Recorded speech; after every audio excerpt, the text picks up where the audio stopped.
For a long time, I thought mental strength was something you either had or didn't. I believed some men were just built tougher, born calmer, more confident, more resilient. It took me years to understand how wrong that was. What I learned over 25 years is this: mental strength isn't talent, it's accumulation. It's built quietly, through moments no one applauds, through reactions you choose not to have, through days you show up even when nothing inside you feels ready. Most of my early years were messy. I reacted too fast. I spoke when silence would have been stronger. I chased approval, chased certainty, chased the feeling of being in control, and lost it every time. I didn't break because life was unfair. I broke because I kept letting my emotions make decisions for me. There were years where progress felt invisible, or years where doing the right thing brought no immediate reward. Years where it would have been easier to quit, numb out, or distract myself into comfort. And I won't pretend I handled those years perfectly. I didn't. But every mistake left a mark, and over time, those marks turned into lessons. This audiobook isn't about becoming fearless, it's about becoming steady. It's not about domination or hype or pushing harder than everyone else. It's about learning how to stand still when everything inside you wants to react, how to stay grounded when the world pulls at your attention, how to keep your word to yourself when no one is watching. Mental strength, as I've come to know it, looks calm. It doesn't announce itself. It doesn't argue to be right. It doesn't rush. It waits. It observes. And then it acts with clarity. Over 25 years, I learned that strength grows when you stop trying to win every moment, when you stop explaining yourself to people who aren't listening, when you stop outsourcing your peace to circumstances you can't control. I learned that discipline beats motivation every time. That silence protects energy, that consistency matters more than intensity, and that the strongest men aren't the loudest. They're the most composed. This hour is not a shortcut. It's a compression. Everything you'll hear has been tested through failure, pressure, regret, and long stretches of uncertainty. No theories, no trends, just what remains after experience strips away what doesn't work. If you're listening to this because you feel tired of reacting, tired of overthinking, tired of feeling pulled in every direction, you're not weak. You're just untrained. Your mental strength is trainable, and it starts with awareness, not force. Over the next 60 minutes, I'll walk you through 8 lessons that stayed with me after 25 years of living, failing, learning, and refining. Not lessons meant to impress you, but lessons meant to hold you steady when life gets heavy. You don't need to change everything today. You only need to begin choosing differently. Take what resonates, leave what doesn't. And most importantly, listen slowly, because strength doesn't arrive all at once. It's built quietly, one decision at a time. Chapter 1. Strength started. When I stopped reacting. For most of my early life, I believed reacting quickly was a form of strength. If something bothered me, I responded immediately. If someone crossed a line, I pushed back. If I felt disrespected, I made sure it was known. At the time, it felt like confidence. In reality, it was a lack of control. I didn't understand that every reaction was a leak of power. I thought standing my ground meant proving a point. What I didn't see was how often my emotions were deciding for me, how easily other people could pull me into states I didn't choose. There were countless small moments, arguments that didn't need to happen, conversations that escalated because I couldn't let something go.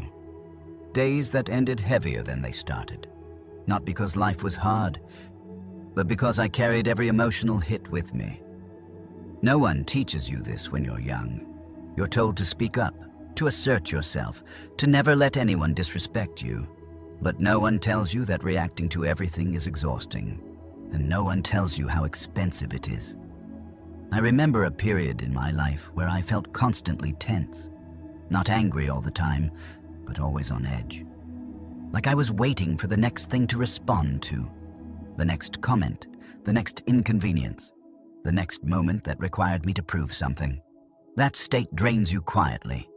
You don't notice it day to day, but over months and years, it wears you down. The turning point didn't come from a book or a speech. It came from exhaustion. I realized I was tired. Not physically, but mentally. Tired of replaying conversations. Tired of justifying myself. And tired of carrying reactions long after the moment had passed. That's when I noticed something uncomfortable. The calmest people around me weren't the ones reacting fastest. They weren't the loudest. They weren't the most defensive. They were the ones who paused. They didn't rush to respond. They didn't explain themselves to everyone. They didn't treat every comment like a challenge. At first, I misread that calm as weakness. But over time, I saw how grounded they were, how little external chaos seemed to move them. That's when the idea began to form. What if strength isn't in the reaction, but in the restraint? I started experimenting with something simple. I delayed my responses. Not forever, just long enough to create space. When something irritated me, I didn't answer immediately. When someone said something sharp, I didn't match the energy. When I felt misunderstood, I didn't rush to correct it. At first, this felt unnatural, almost like I was swallowing something, like I was letting things slide that shouldn't slide, but something unexpected happened. Most situations resolved themselves without my involvement. Tension dissolved when it wasn't fed. People revealed more about themselves when I stayed quiet, and more importantly, I felt lighter. That pause became a form of protection. It separated what was happening from how I responded. And in that separation, clarity showed up. I began to see how many of my reactions weren't necessary, how often I was reacting to tone instead of intent, how often my ego wanted to speak before my judgment had a chance. Strength didn't come from suppressing emotion. It came from choosing what deserved my energy. And there's a difference. Suppressing emotion is pretending you don't feel. Control is acknowledging the feeling and not letting it drive. Over time, this practice changed how I moved through the world. I stopped treating every moment like a test. I stopped assuming every challenge required a response. Not everything is a threat. Not everything needs your voice. Not everything deserves your attention. That realization alone saved me years of unnecessary conflict. I also noticed something else. People started reacting to me differently. When you don't react the way people expect, it unsettles them. Not in a threatening way, but in a grounding way. They slow down. They become more careful with their words. Silence, when chosen consciously, carries weight. I wasn't trying to dominate conversations anymore. I was listening, observing, and responding only when it mattered. And when I did speak, my words landed heavier. This is where mental strength actually began for me. Not in pushing harder, not in proving more, but in learning when not to engage. There's a kind of power that comes from being unmovable. Not stubborn, but steady. Life will always present friction. People will always project. Circumstances will always test you. The question is whether you let those things decide your state of mind. Reacting hands control to the moment. Pausing takes it back. Over years, this habit compounds. You argue less. You recover faster. You conserve energy for what actually matters. You stop living in reaction mode and start living deliberately. And that's when strength becomes visible. Not to others first, but to yourself. You trust yourself more. You respect your own restraint. You feel grounded even when situations aren't. Mental strength doesn't start with force. It starts with space. The space between stimulus and response. The space where choice lives.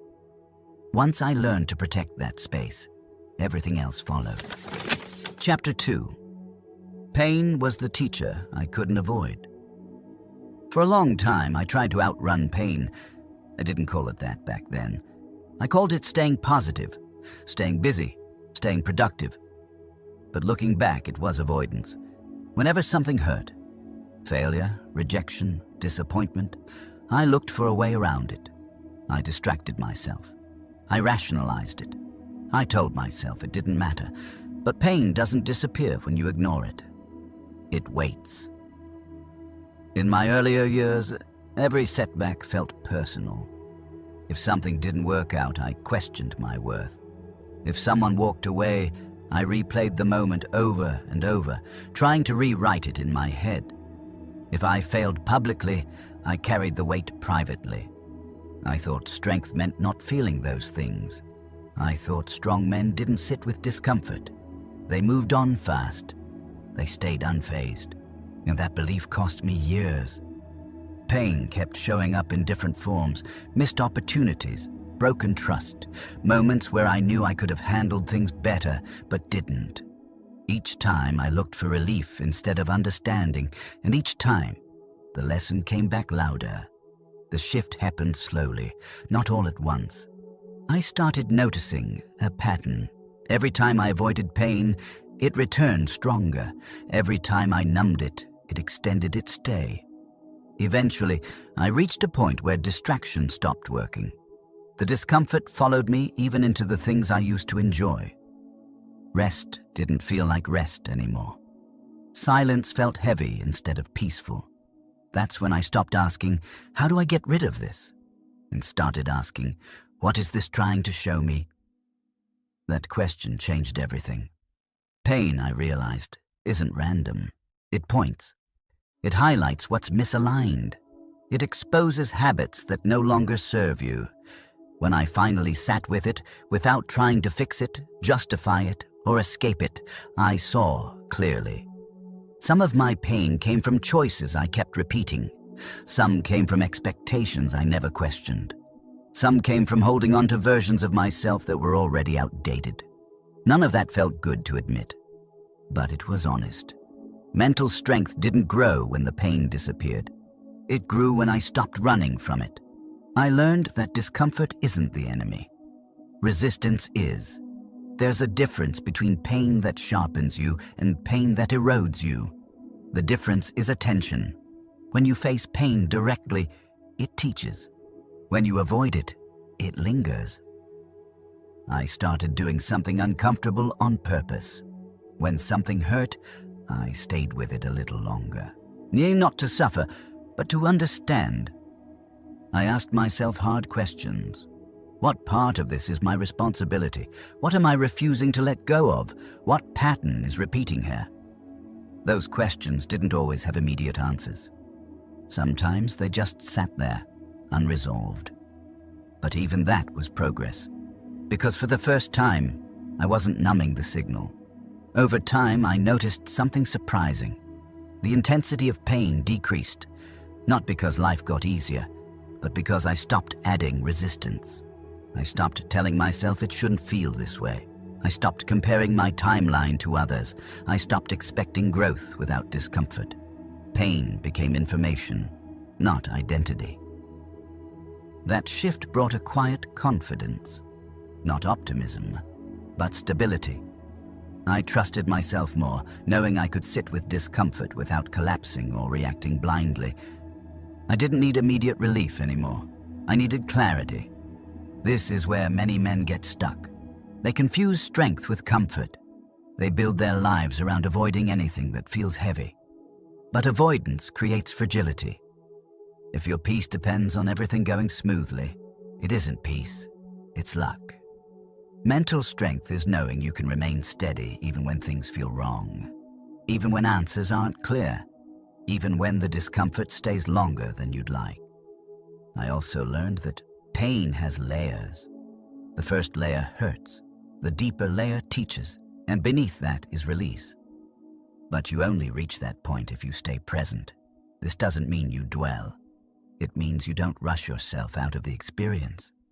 I stopped asking pain to leave. I asked it to finish its message. That alone prevented countless repeated mistakes. The strongest people I've met weren't pain-free. They were pain-literate. They knew what to listen for.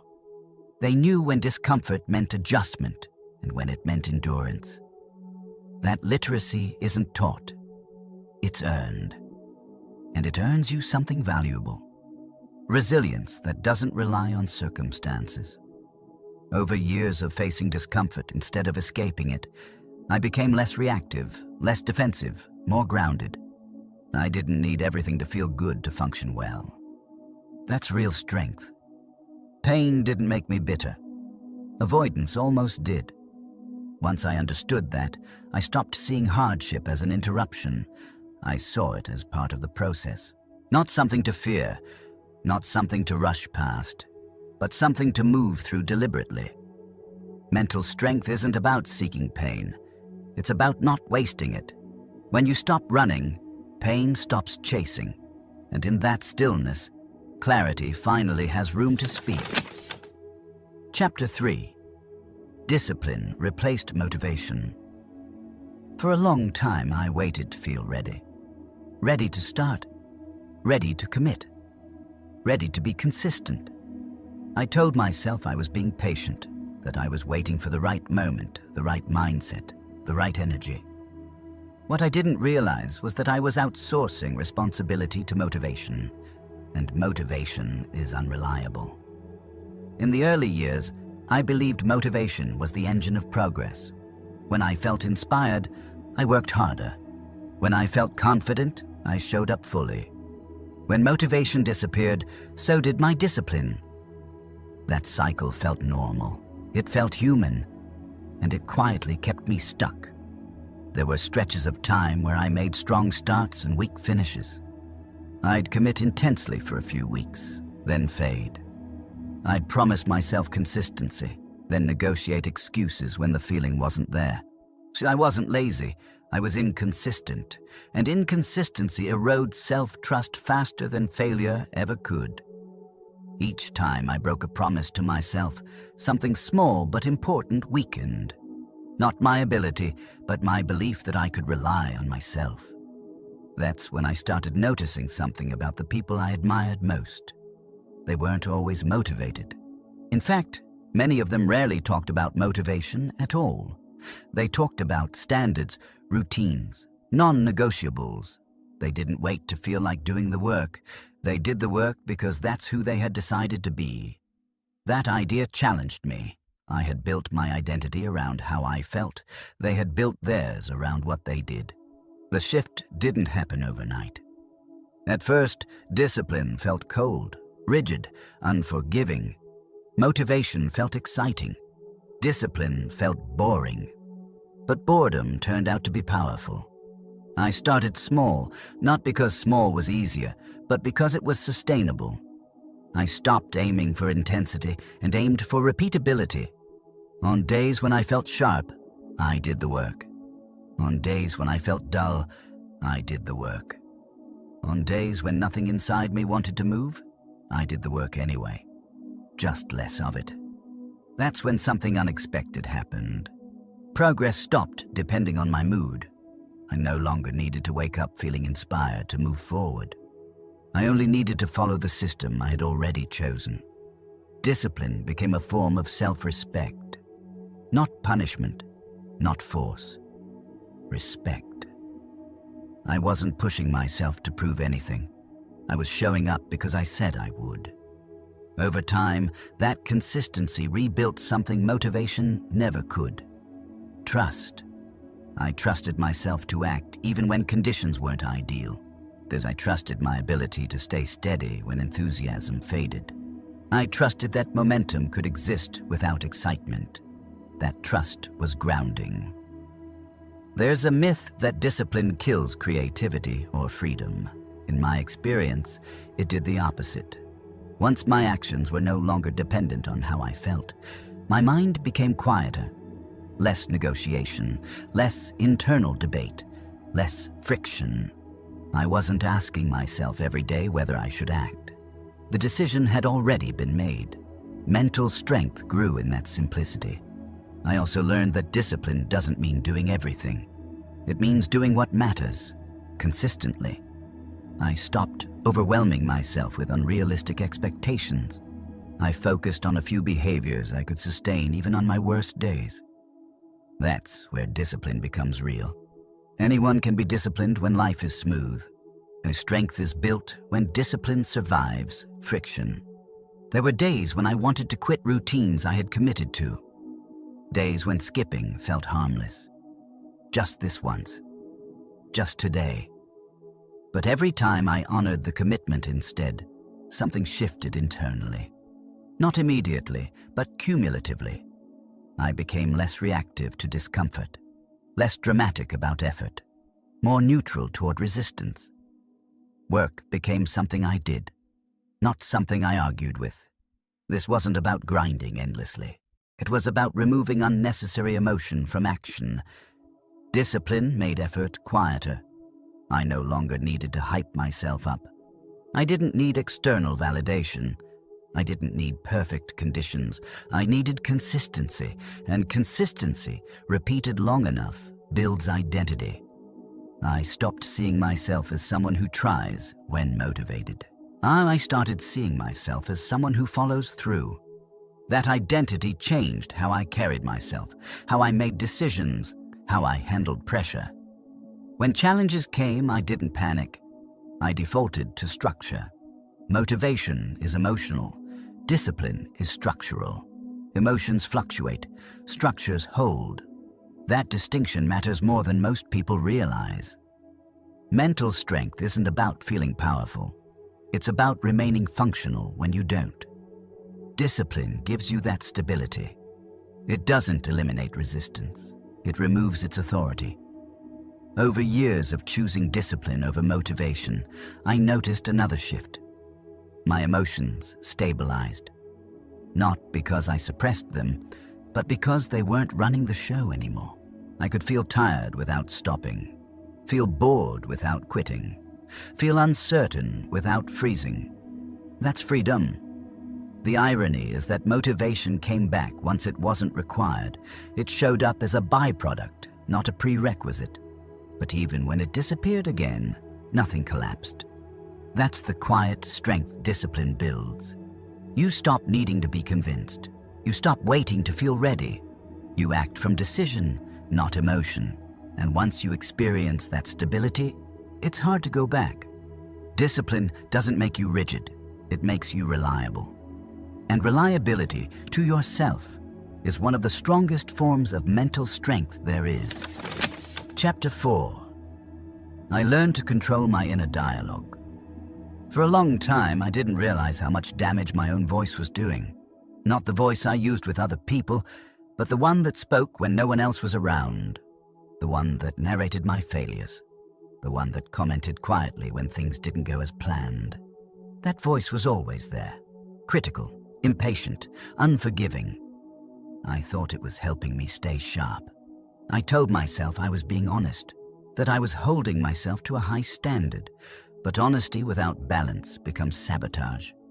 Every mistake triggered a familiar script. You should have known better. Why do you always do this? You're falling behind. Others are handling this better than you. I didn't notice it at first because it felt normal. I assumed everyone talked to themselves this way, so I assumed mental strength meant tolerating that pressure. What I didn't see was how that inner dialogue was shaping my behavior. It didn't push me forward. It made me tense. It narrowed my thinking. It made every challenge feel heavier than it needed to be. Over time, I realized something uncomfortable. The way I spoke to myself, I would never speak to someone I respected. That realization stopped me cold. If strength was about control, then why was I letting my own mind run unchecked? I began paying attention, not to my thoughts, but to the tone behind them. There's a difference between guidance and attack, between correction and condemnation. My inner voice wasn't correcting me, it was punishing me. And punishment doesn't build discipline, it builds avoidance. I started noticing patterns. When my inner dialogue was harsh, I procrastinated more. When it was rigid, I resisted effort. When I was impatient, I rushed to make decisions. The voice that claimed to push me was actually slowing me down. Mental strength, I learned, isn't about silencing that voice. It's about training it. I didn't try to replace it with positivity. That felt fake. Forced optimism only created more resistance. Instead, I aimed for something simpler. Neutrality. When I made a mistake, I stopped labeling myself. No more, I'm failing. No more, I'm not cut out for this. I focused on behavior, not identity. What happened? What can be adjusted? What's the next step? That shift alone reduced internal friction. I wasn't letting my mind spiral into conclusions. I was keeping it grounded in the process. At first, this took effort. The old voice didn't disappear quietly. It pushed back, and it insisted it was necessary. But I stayed consistent. Each time the inner dialogue turned sharp, I interrupted it, not with encouragement, but with clarity. This isn't helpful. This isn't accurate. This isn't moving me forward. That practice changed how I experienced pressure. I stopped taking every thought as truth. I started treating them as suggestions, some useful, some not. That distance created stability. I also learned that fatigue makes the inner voice louder. Stress sharpens it. Isolation amplifies it. So I adjusted. I didn't try to fix my thinking when I was exhausted. I focused on recovery first. Rest. Routine. Silence. Mental strength isn't just about what you think, it's about when you think. Trying to reason with yourself while exhausted is like arguing with a storm. I began respecting my limits instead of fighting them. And another shift came when I stopped rehearsing imaginary conversations. Those mental debates, explaining myself, defending decisions, replaying conflicts, were draining me. They created pressure without resolution. I made a decision to limit those loops. If a conversation hadn't happened, I didn't let it live rent-free in my mind. If something was unresolved, I acknowledged it and moved on. That wasn't avoidance. It was containment. Not every thought deserves attention. Not every mental scenario deserves energy. This was difficult at first. Letting go felt irresponsible, like I was missing something important. But over time, the quiet that followed felt expansive. I wasn't constantly reacting to imagined futures or rewritten pasts. I was present, and presence strengthens the mind. I also noticed how language shaped my endurance. Small shifts mattered. I have to became I chose to. I can't became not right now. This is impossible became this is uncomfortable. None of these changes were dramatic on their own, but repeated daily, they rewired how I experienced effort. The work didn't change. My relationship to it did. Mental strength isn't built by forcing confidence. It's built by removing unnecessary self-resistance. I stopped expecting my mind to always be cooperative. I stopped trying to eliminate doubt. Instead, I learned to move forward with doubt present. That's control. Not control over thoughts, but control over response. There were still days when the inner dialogue turned negative. That never fully went away, but it lost its authority. It could speak, but it couldn't decide. That distinction is critical. Once I separated awareness from identification, pressure lost its grip. I wasn't my thoughts. I was the one hearing them. That space changed everything. Decisions became cleaner. Emotions passed faster. Setbacks felt temporary instead of defining. I wasn't dragged down by every internal comment. Over years, this discipline reshaped my inner world. The voice became steadier, less reactive, more grounded. Not encouraging, not cruel, clear. That clarity carried into how I spoke, how I acted, how I handled conflict. Mental strength grew from the inside out. I learned that the most important conversation you'll ever have is the one no one hears. And if you don't train that voice, it will train you, often in ways you don't choose. Controlling your inner dialogue isn't about dominance. It's about alignment. Aligning thought with action, aligning intention with behavior. When that alignment holds, pressure doesn't break you, it defines you. And that refinement, repeated over time, becomes quiet, durable strength. Chapter 5. Silence became a weapon. There was a time when I believed speaking up was always the right move. If I had a thought, I shared it. If something bothered me, I explained it. If I felt misunderstood, I clarified again and again. I equated expression with strength. Silence felt passive, almost like surrender. But over the years, I learned that most of my words weren't adding value. They were leaking energy. I didn't notice it at first. Talking feels productive. Explaining feels responsible. Defending yourself feels necessary. But slowly, I realized how often I was speaking out of discomfort, not intention. I spoke to relieve tension. I spoke to be understood. I spoke to regain a sense of control. And every time I did, I gave something away. Silence entered my life not as a strategy, but as a consequence. I got tired. I'm tired of repeating myself. Tired of conversations that went nowhere. Tired of explaining things to people who had already decided what they believed. At some point, I stopped responding. Not out of anger, but out of clarity. And that's when I saw what silence really does. Silence reveals. When you stop filling the space, other people do. They explain themselves. They project. They expose intentions that words often hide. I learned more by listening than I ever did by arguing. In the beginning, silence felt uncomfortable. There's an urge to jump in, to correct, to defend. Your mind tells you that if you don't speak now, you'll lose your position. But most of the time, that isn't true. Most of the time, nothing needs to be said. Silence isn't weakness. Uncontrolled speech is. Once I started choosing silence deliberately, something shifted internally. My thoughts slowed down. My reactions softened. I wasn't constantly preparing my next response. I was present. That presence changed the quality of my interactions.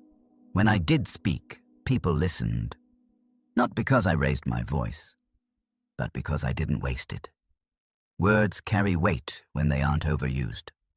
I also noticed how silence protected my energy. Conversations stopped draining me. I didn't leave interactions replaying what I should have said differently.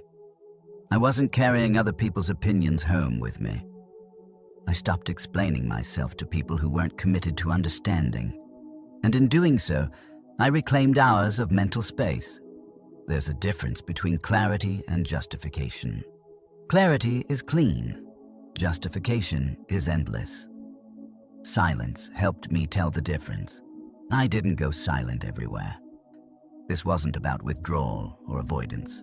It was about selectivity. I spoke when it mattered. I stayed quiet when it didn't. That discernment is a form of strength. One of the hardest lessons was learning not to respond to provocation.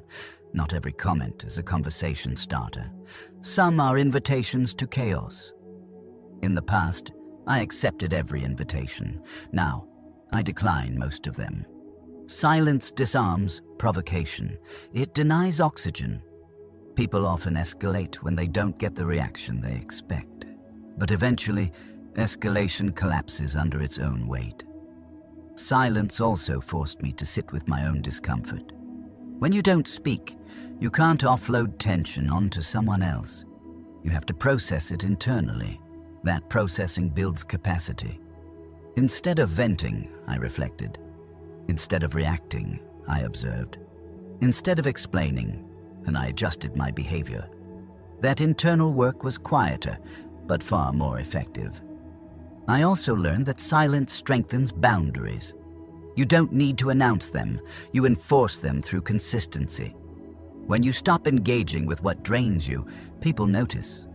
When you stop justifying your choices, they adjust or they leave. Both outcomes are clear. Silence simplified my life. I wasn't trying to be mysterious or distant. I was trying to be precise. I noticed how often people speak to fill space, not to communicate. Once I stopped doing that, conversations became more meaningful. There were pauses. There was breathing room. There was space for thought. And in that space, real connection sometimes happened. But even when it didn't, I wasn't depleted. Mental strength isn't loud. It doesn't rush to be heard. And it doesn't need constant validation. Silence embodies that. It says, I'm not threatened by this moment. I don't need to control the narrative. I trust my position enough not to defend it endlessly. That trust is powerful. I also learned that silence isn't always external. It's internal too. I reduced the noise inside my own head, fewer rehearsed arguments, fewer imaginary explanations. I let things be unresolved without chasing closure. That was uncomfortable at first, but it freed me from mental loops that led nowhere. Not everything needs resolution today. Not every misunderstanding needs correction. Not every thought needs expression. Silence teaches patience. Over time, I noticed how this practice changed my posture in the world. I was calmer, more grounded, less reactive. I wasn't trying to win conversations. I was conserving energy for life. And energy, once conserved, compounds. When challenges came, I wasn't already exhausted from unnecessary battles. I had reserves. Silence helped me choose my battles wisely, and often to choose none at all. That's not avoidance. That's mastery. There's a kind of authority that comes from restraint. People feel it. Even if they can't name it. You don't need to explain your strength. You demonstrate it through consistency and composure. Silence gave me that composure. It taught me that saying less often means living more. That presence beats performance. That restraint is not repression, it's control. In a world that rewards noise, silence is a discipline. And like all disciplines, it strengthens what you practice. I didn't lose my voice. I refined it, and in doing so, I found that silence, when chosen, is one of the sharpest tools mental strength can offer. Chapter 6. Mental strength is doing the right thing. Unseen. For a long time, I believed effort only mattered if it was visible. If no one noticed, it felt optional. If there was no recognition, it felt pointless. That belief shaped more of my behavior than I realized. I worked harder when eyes were on me. I stayed disciplined when accountability was external. And when no one was watching, my standards quietly dropped. Not dramatically, just enough to feel harmless. Skip this once. Delay that today. No one will know, but I knew. And over time, that knowledge eroded something important. There's a subtle difference between who you appear to be and who you actually are. That difference is built in private. Mental strength doesn't show itself when conditions are perfect. It reveals itself when there's no audience, no pressure, no immediate consequence.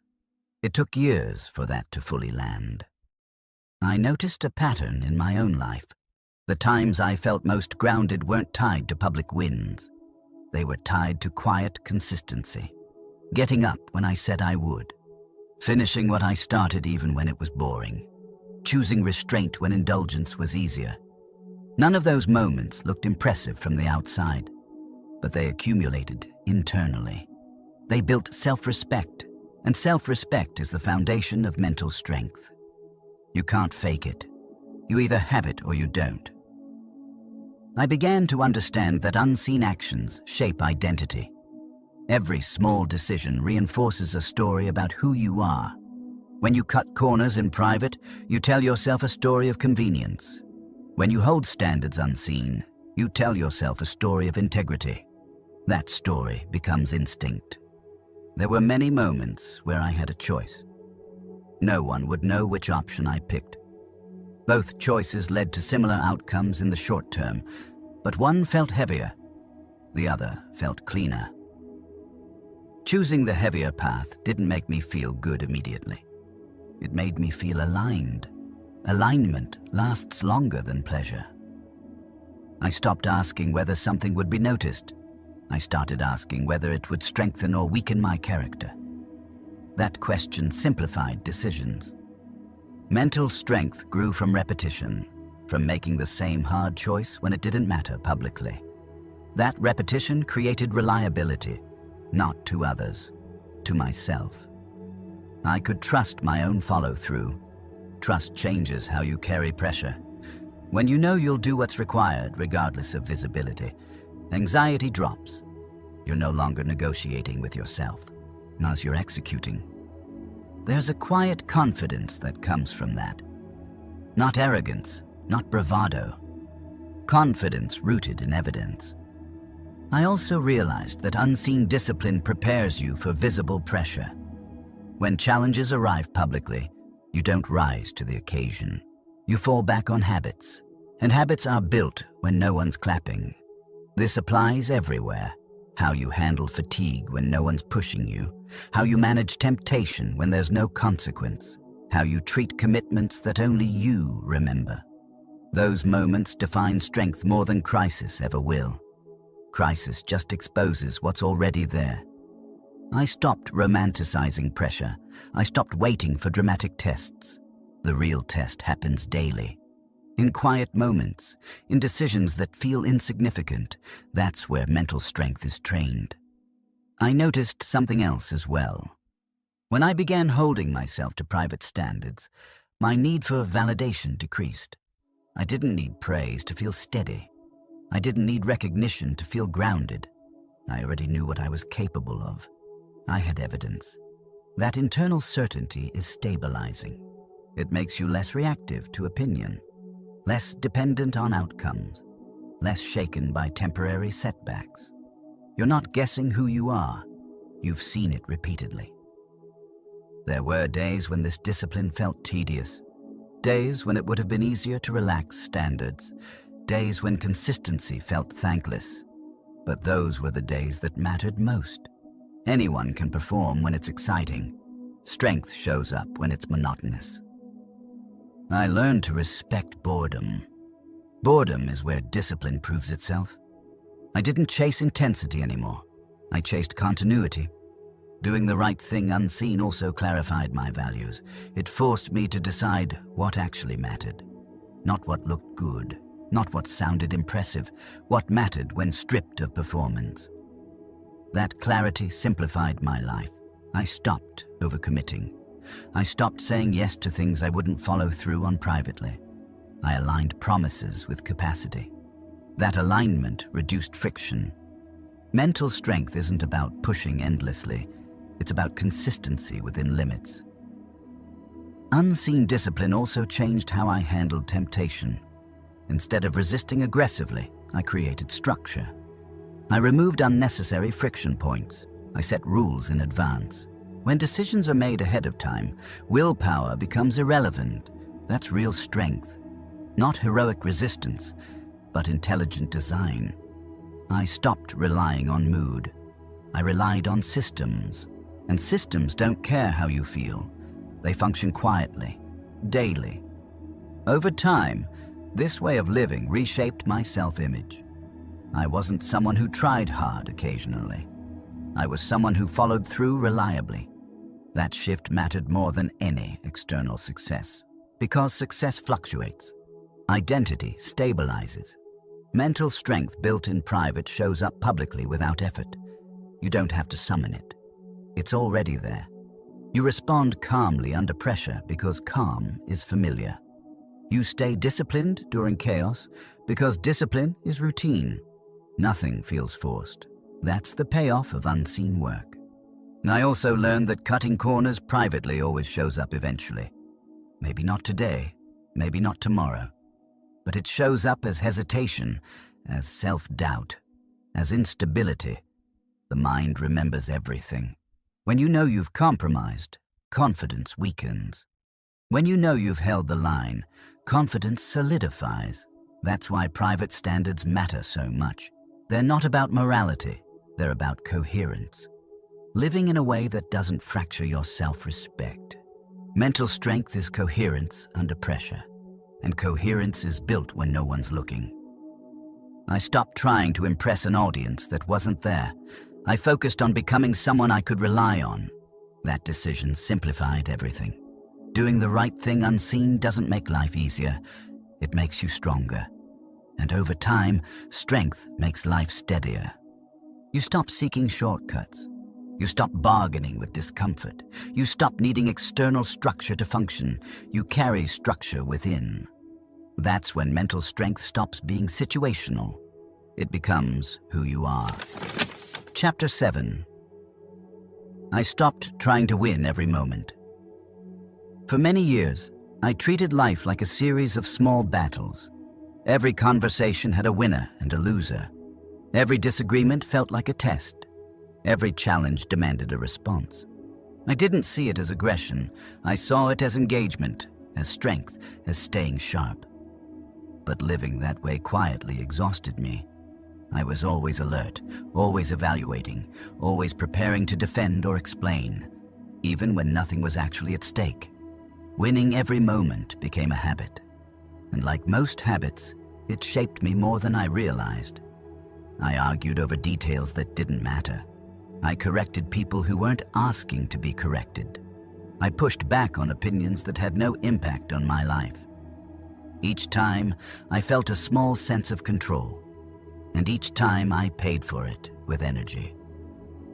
The cost didn't show up immediately. It accumulated.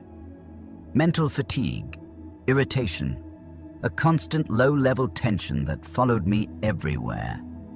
I didn't understand why I felt drained. I was doing everything right, standing my ground, not letting things slide. But strength isn't measured by how much you resist. It's measured by how well you choose. The shift began when I noticed something about the calmest people I knew. They weren't disengaged. They weren't passive. They were selective. They didn't react to every comment. They didn't correct every misunderstanding. They didn't turn every difference into a confrontation. They let things pass. At first, that looked like indifference. But it wasn't. It was discernment. They knew what mattered and what didn't. I realized I had been spending energy trying to win moments that offered no real return. Moments that didn't move my life forward. Moments that only fed my ego. And ego is expensive. The day I stopped trying to win everything was the day I started conserving strength. I began asking a simple question before responding. Does this actually matter tomorrow? Most of the time, the answer was no. That question changed my behavior more than any rule ever could. When I didn't engage, something interesting happened. The world didn't collapse. People didn't walk all over me. Respect didn't disappear. In fact, the opposite happened. The less I fought, the steadier I became. The steadier I became, the less people tested me. Not because I was intimidating, but because I wasn't reactive. There's a quiet authority in someone who doesn't need to win every exchange. I also learned that winning moments often means losing perspective. You focus so tightly on being right that you forget to ask whether being right even matters. Many arguments are about control, not truth. About identity, not resolution. Once I saw that, it became easier to step back. I stopped treating disagreement as a threat. I stopped interpreting differences as disrespect. Not everyone is speaking to challenge you. Sometimes they're just speaking from their own confusion. And sometimes the strongest response is none at all. Letting go of the need to win felt uncomfortable at first. It felt like I was leaving something unresolved, like I was allowing something to stand that shouldn't. But over time, I realized that peace doesn't come from resolving everything. It comes from accepting that not everything needs resolution. Mental strength isn't about closure, it's about tolerance. Tolerance for ambiguity, tolerance for disagreement, tolerance for things remaining unfinished. I also noticed how much lighter my relationships became. Fewer arguments, less tension, more space. When I stopped trying to win, conversations became less performative. There was less posturing, less defense. I listened more, I spoke less, and when I did speak, it was intentional. Another realization followed. Trying to win every moment was often a way of avoiding uncertainty. If I could dominate the conversation, I didn't have to sit with not knowing. If I could prove a point, I didn't have to examine my own position. Letting go of that habit forced me to be honest with myself. Sometimes I didn't know the answer. Sometimes I was wrong. Sometimes the truth was more complex than I wanted it to be. Mental strength grew when I allowed that complexity. Certainty is comforting, but it's often shallow.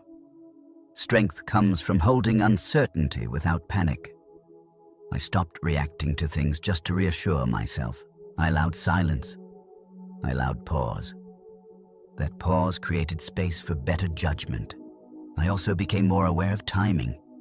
Even when something needs to be addressed, not every moment is the right one. Winning a moment at the wrong time can cost you more than losing it. I learned to wait. Waiting isn't weakness, it's strategy. When you stop rushing to win, you start seeing patterns. You understand people better. You notice what's worth engaging and what isn't. That awareness sharpened my decisions. I wasn't wasting energy on trivial conflicts. I was reserving it for situations that actually required strength. That reserve mattered. When real challenges arrived, ones that couldn't be ignored, I had the capacity to face them calmly. I wasn't depleted from dozens of unnecessary battles. Mental strength isn't about constant resistance. It's about endurance. Endurance requires conservation. I also noticed how letting go of small wins improved my emotional stability. I wasn't riding constant highs and lows based on interactions. My state became steadier, less dependent on external validation. I didn't need to feel superior to feel grounded. That independence is powerful. It frees you from the need to dominate. It frees you from comparison. It frees you from constant tension. I stopped measuring my worth through outcomes of conversations. I measured it through alignment with my values. Did I act with restraint? Did I maintain composure? Did I choose clarity over ego? Those questions replaced the need to win. Over time, this approach reshaped my identity. I wasn't someone who needed to prove himself constantly. I was someone who could choose when to engage and when to walk away. Walking away isn't quitting, it's prioritizing. You can't carry everything. You shouldn't try. Mental strength is knowing what to put down. By releasing the need to win every moment, I reclaimed energy, focus, and calm. I stopped fighting shadows. I stopped chasing validation, and in that quiet, my strength matured. Not sharp, not aggressive, steady. That steadiness carried me through situations that once would have consumed me. I didn't win every moment anymore, but I started winning where it counted, and that made all the difference. Chapter 8. Strength became calm, not hard. For a long time, I thought strength had to look a certain way. Hard, sharp, unyielding. I believed strong men were intense, driven, always pushing forward. They carried pressure visibly. They moved fast. They spoke with certainty. And for years, I tried to shape myself into that image. I tightened my jaw. I pushed through fatigue. I ignored signs that something inside was wearing down. I mistook tension for power, but tension is fragile. It cracks under pressure. What I didn't understand then was that true mental strength doesn't feel heavy. It feels stable. The shift didn't happen suddenly. It happened after enough years of friction, enough moments where force stopped working, enough times where pushing harder only made things worse. I began noticing a pattern. The people who handled pressure best weren't the hardest. They were the calmest. They didn't rush decisions. They didn't amplify problems. They didn't meet chaos with more chaos. They slowed things down. At first, that calm confused me. I wondered if it was detachment, if they cared less. But over time, I realized they cared more, just not emotionally. They weren't numbing themselves. They were regulating themselves. That distinction changed everything. Hardness is reactive. Calm is deliberate.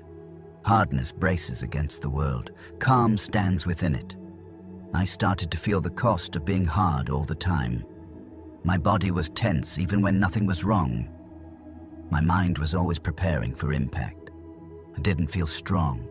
I felt guarded. That's when I understood something important. If strength requires constant effort, it isn't sustainable. Mental strength has to endure. So I stopped trying to be hard. I focused instead on being steady. Steadiness looks unremarkable from the outside. There's no drama to it, no visible struggle. But internally, it's demanding. It requires restraint, patience, the ability to stay present without needing to escape discomfort. I learned that calm isn't passive, it's active control. It's the decision not to let your nervous system dictate your behavior, not to let urgency make choices for you. Calm allows you to think clearly when things feel unstable. Hardness narrows your focus. Calm expands it. Once I began valuing calm, my reactions changed. I didn't jump to conclusions. I didn't rush responses. I didn't escalate situations unnecessarily. I let moments breathe. That breathing room gave me options. I could see angles I used to miss. And I could hear what people were actually saying beneath their words. I could choose responses instead of defaulting to habits. Calm made me precise. I also noticed how calm affected my body. My shoulders relaxed. My breathing slowed. Sleep came easier. Mental strength isn't just psychological, it's physiological. A regulated mind lives in a regulated body. When you're calm, your body isn't constantly preparing for threat. It conserves energy. It recovers faster. That recovery compounds. I became more resilient, not because I was tougher, but because I was less depleted. There's a misconception that calm means you don't care, that you've given up intensity. In reality, calm gives intensity direction. Instead of spreading effort everywhere, you apply it where it matters. I stopped overreacting to minor stresses. That left me with capacity when real challenges appeared. And when they did, I didn't panic. I didn't need to become aggressive or forceful. I stayed composed. That composure carried authority. People feel it when you're not rattled, when you don't mirror their anxiety, when you don't rush to defend yourself. Calm communicates confidence without words. I also learned that calm makes decision-making cleaner. When emotions aren't spiking, judgment sharpens. You're less likely to regret what you choose, less likely to say things you can't take back. Hardness often leads to repair. Calm prevents damage. Over time, I stopped equating strength with effort. I stopped measuring myself by how much I could endure. Instead, I measured myself by how well I could remain balanced. Balance doesn't mean comfort. It means proportion. Responding in proportion to reality, not emotion. That skill took years to develop. It required unlearning habits that once felt protective. But once it settled, everything changed. I no longer needed to prove strength. I embodied it quietly. Challenges didn't disappear. Life didn't soften. But my relationship to difficulty transformed. I wasn't fighting life anymore. I was moving with it. That shift freed up enormous energy. Energy that used to be spent resisting reality was now available for building something meaningful. Mental strength matured into presence, being fully where I was without bracing for impact. Presence isn't flashy. It doesn't announce itself. But it anchors you. I could sit in uncertainty without rushing resolution. I could face criticism without internal collapse. I could experience discomfort without immediately trying to escape it. That ability is rare, and it's powerful. Calm also taught me humility.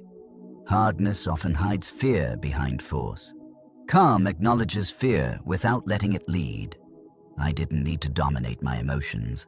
I needed to understand them. Once understood, they lost their grip. I learned that calm isn't something you switch on in crisis. It's something you practice daily, in small moments, in traffic, in conversation, in silence. Each time you choose calm over reaction, you strengthen it. Over years, those choices stack until calm becomes your default. And when calm is your default, pressure loses its power over you. You don't need to become harder as life gets heavier, but you need to become steadier. That's the final lesson 25 years taught me. Mental strength doesn't peak in aggression or intensity. It settles into clarity. It becomes quiet confidence, measured response, unshakable presence. Strength at its highest level doesn't look like force. It looks so calm that nothing can pull it apart. And once you experience that kind of strength, you stop chasing anything louder. You've already arrived where power actually lives. This hour was never meant to impress you. It was meant to steady you. Everything you've heard came from years of pressure, correction, and quiet repetition. Not from moments of triumph, but from moments of adjustment. From noticing what broke me down and slowly removing it. From noticing what held me together and protecting it. Mental strength isn't a personality trait. It isn't something reserved for a certain type of man. It's a relationship you build with your own reactions, your habits, and your inner standard. Over these chapters, one pattern should be clear. Strength didn't arrive through force. It arrived through restraint, through choosing not to react, through staying present with discomfort, through discipline when motivation faded, through silence instead of explanation, through doing the right thing when no one was watching, through letting go of the need to win, through learning to stay calm instead of hard. None of this requires perfection. It requires consistency. Mental strength isn't built by dramatic change. It's built by small decisions repeated under pressure. Decisions no one celebrates. Decisions that don't feel heroic. Decisions that quietly shape who you become. You don't need to adopt every idea from this audiobook. You don't need to overhaul your life. You don't need to become someone else. You only need to choose one standard and honor it today. Maybe it's pausing before reacting. Maybe it's holding discipline without motivation. Maybe it's choosing silence instead of explanation. Maybe it's keeping a promise no one knows about. That's how strength starts. Not loudly, not all at once, but deliberately. The world will always pull at you. Demand reactions, invite comparison, reward noise. Mental strength gives you the ability to remain centered inside that pull. To move without being dragged, to act without being rushed, to decide without being pressured. That steadiness becomes visible over time, in how you speak, in how you carry pressure, in how little chaos controls you. And when life becomes heavy, and it will, you won't need to search for strength. You'll already be standing in it. If there's one thing worth remembering from this hour, let it be this. You don't need a stronger world. You need a steadier mind. Everything else follows from there. Take this hour with you, not as inspiration, but as reference. Return to it when you feel pulled off center, when reactions creep back in, when pressure feels louder than clarity. Strength isn't something you achieve and keep forever. It's something you practice, quietly, daily, on purpose. And if you do that long enough, you won't need to prove it to anyone. You'll know.